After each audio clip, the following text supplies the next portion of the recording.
ओहनी के कोरे अपना चबावेलू दांत से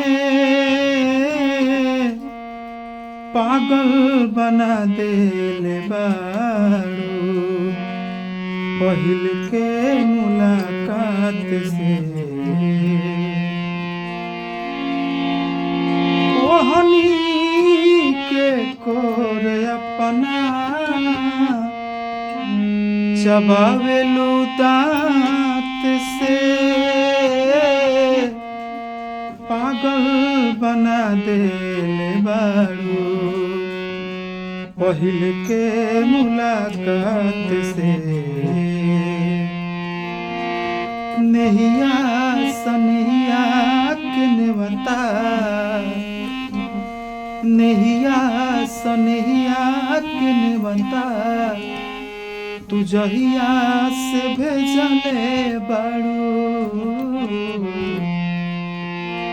अखिया में कवन जादू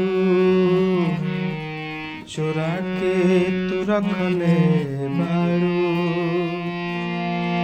अखिया में कवन जादू चोरा के तू रखले बारू। हम होश में नाही बानी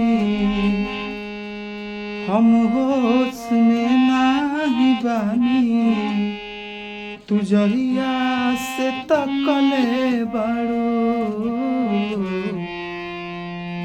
अखिया में कवन जादू चोरा के तू रखले बारू